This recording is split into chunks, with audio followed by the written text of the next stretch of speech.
So, looking at the preseason changes, the patch has been out for 5 days now, and there was a pretty significant hotfix already. So I am only going to touch on the patch briefly and talk about a few things that I think were left out for most people, but are actually very, very interesting and important things that need to be figured out and understood. The first thing I want to talk about is the new Camtech Drake, which has been reworked. First of all, we don't really know what the 4% target's health actually does. It doesn't say whether this is current health or if this is maximum HP. It also doesn't say the base stats that the Drake will have, so this will need some testing and some practice mode gameplay to figure all of this out. But the important stuff, the Camtech buff, when your team kills a Camtech Drake, they will gain stacking buff that grants 5% tenacity and 5% healing and shielding power. So, at first glance, I thought that this is going to be very, very strong. But then I realized that, first of all, in realistic scenarios, you're only going to get 2 stacks of this, which is 10% tenacity and 10% healing and shielding power, which is almost never going to end up mattering. Especially in later stages of the game. I can't imagine a situation when this would be actually like game changing or anything. And the other important thing is the 5% healing and shielding power.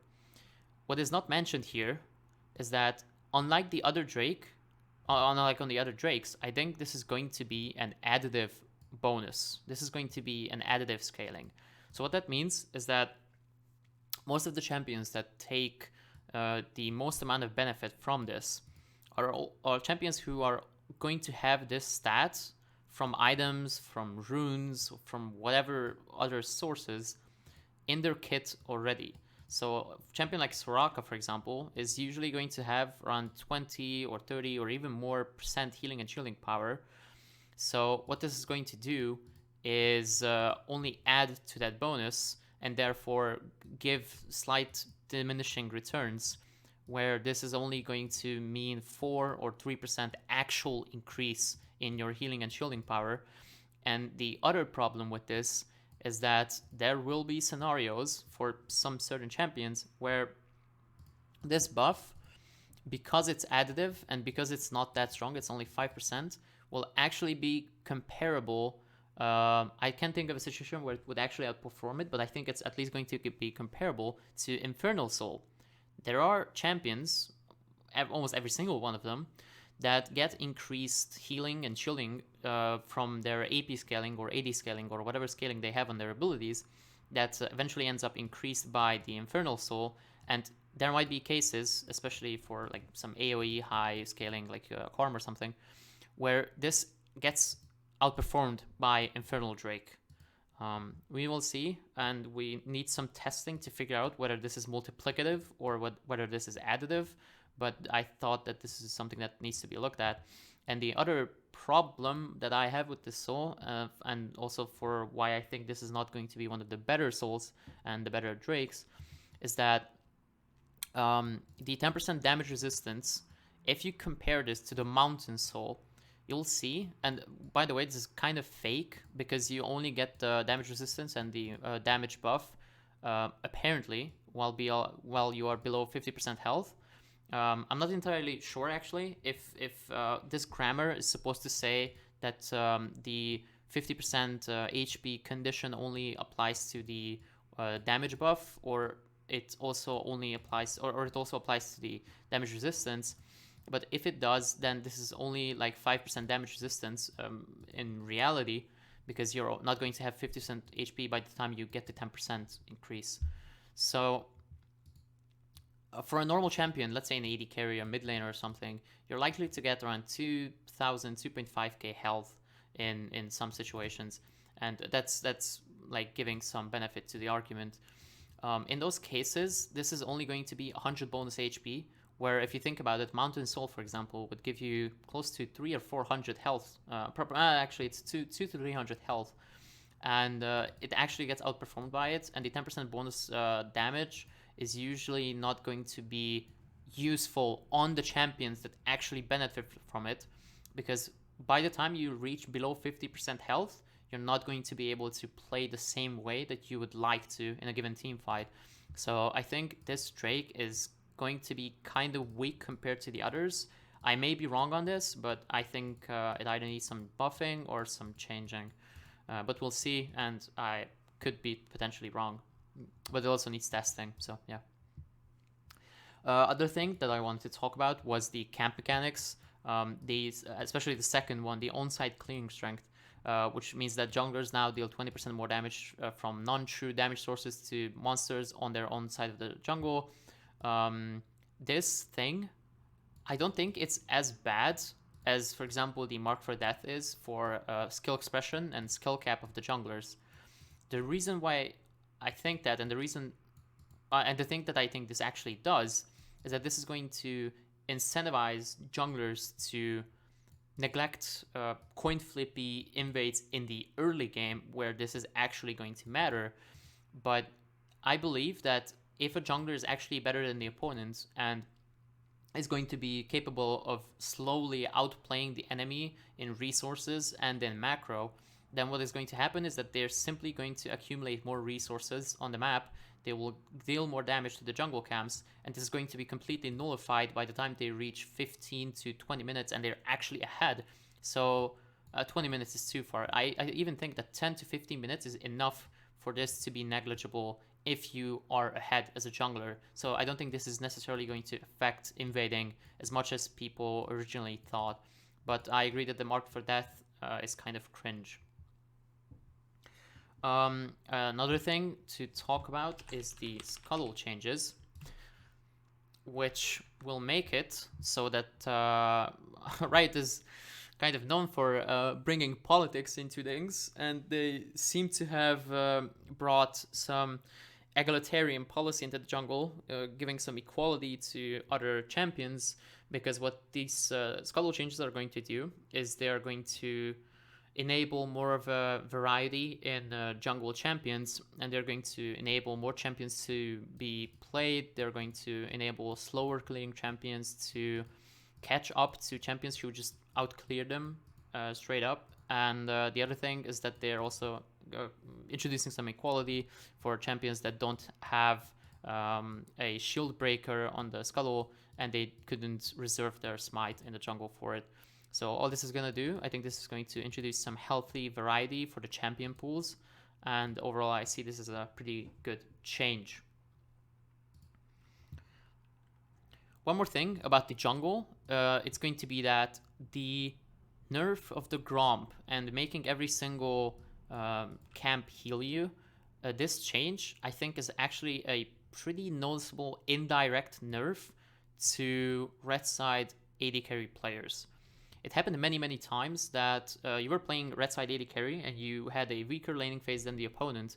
What you could do is you could wait for a cannon wave and you could simply go to the Gromp with your support and take it. And this could be done very easily, especially if you maybe had a duo in the jungle, or if you didn't, you just had to ping it in advance. So the jungle could, if he didn't want to FF15, then he could just give you the Gromp, and instead of ganking you, he could go and try to invade or something. You could heal up 30% and completely save yourself from a dive, or you could even level up and change the dynamics of the laning phase just because of the Gromp. And all of this is going to be taken away. It's no longer going to heal you as much as it did before. It's not going to be anywhere near that. And it's also going to be harder to take, and it's going to take longer. So I think RedSide AD carry is going to take a noticeable nerf from this, but I believe it's a fine thing to do because it was quite cringe that you benefited from being RedSide maybe more than any other lane in the game. Right, what else did I want to say? I think the ping system is going to be quite nice, but as funny as it is, I'm actually predicting that the rope ping is going to be removed, or not removed, but I think it's going to be replaced with a fishing rod. I am at least 40% certain that it's going to happen. I don't think it's very significant as a player, but I don't think that Riot would be happy to have this fish hook thing be abused as like a rope in high-low gamers, high-low gaming, and in streamers games. So they might end up changing the icon, but overall, I really like the ping changes. And specifically, I kind of want to talk about the vision related pings, which for one, the need vision ping will leave a small persistent indicator for a minute or until a ward is placed nearby. You may only have one of these indicators active at a given time. Ping again will replace your previous one. I believe this is one per person, so this is going to make it way easier for teammates to communicate, especially bot laners to communicate, and maybe junglers and tops and mates to communicate where they want wards to be placed.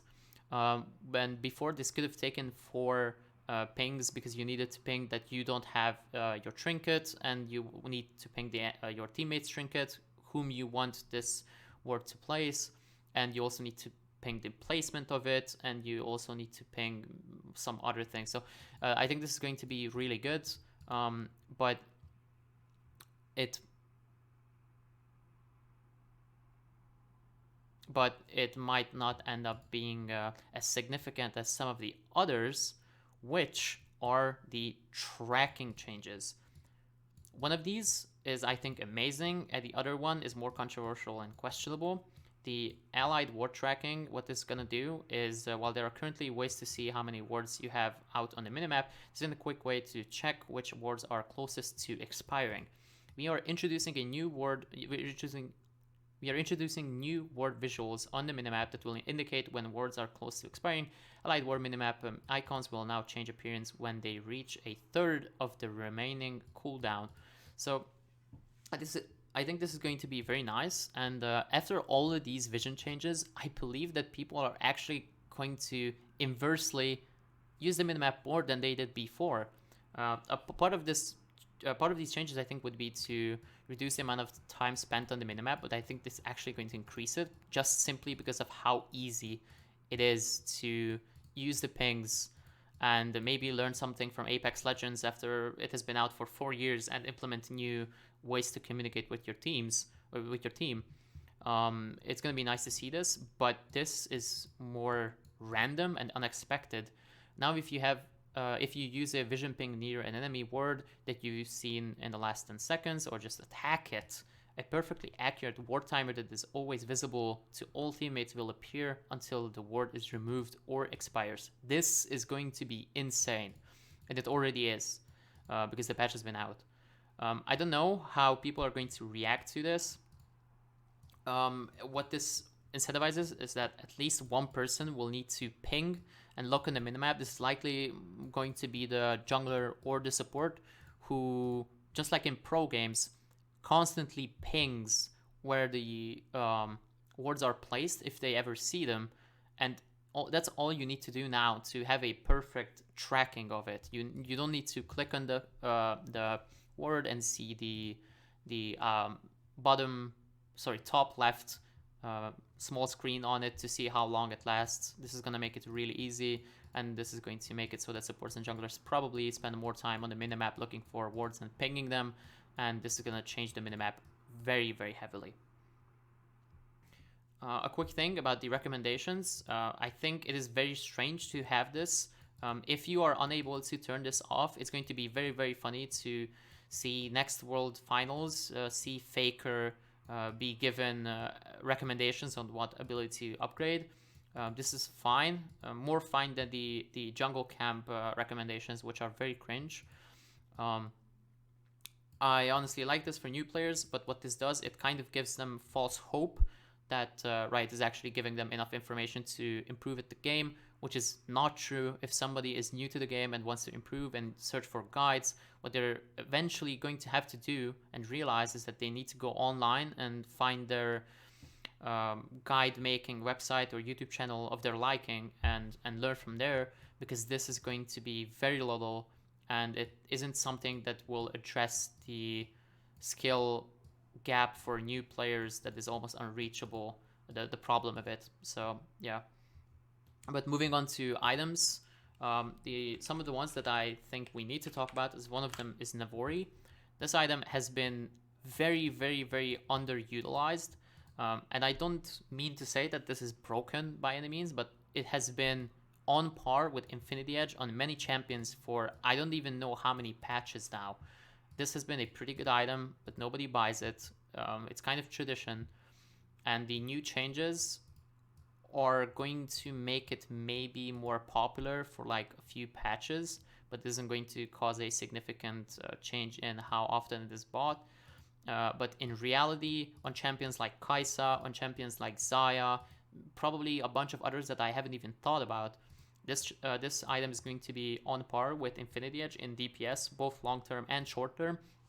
And in some specific cases, it is going to be way more applicable and way more practical to rely on ability damage. For example, for Kai'Sa, it happens very often that you only are able to hit enemies maybe every 3 or 4 seconds. And if you are capable of reducing your Q cooldown just to be able to burst every single time you attack, this is going to end up dealing more burst damage, and it could outperform Infinity Edge in some scenarios given some conditions. The other thing that I definitely wanted to talk about is that Hydra was definitely overpowered. It already got the rightful nerf that it deserves. It's kind of hard seeing this item be not so useful in ranged champions. It's going to suck a little bit, but overall, it's a very good change that the item received, and it's kind of getting the good old Bloodthirster treatment where you can stack insane amounts of AD just for 3.4k gold. I still believe that this is going to be useful even after the nerfs, and most melee champions are rightfully going to abuse it. And the last thing that I will say a few things about is Randuins, which I believe got a nerf. Maybe not every single time, but in some conditions. And this is because before, what Randuin gave you is not critical strikes reduced on you, but critical strikes reduced on every single teammate of yours.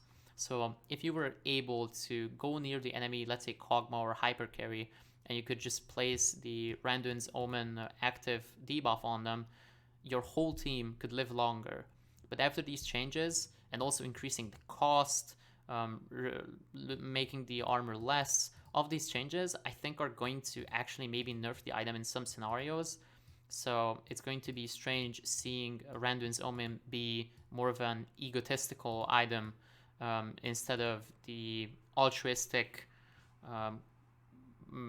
purpose that it's usually ended up serving in the hands of top laners and weak side players. I think this is going to be it for the quick patch rundown that I gave 5 days after the patch actually came out.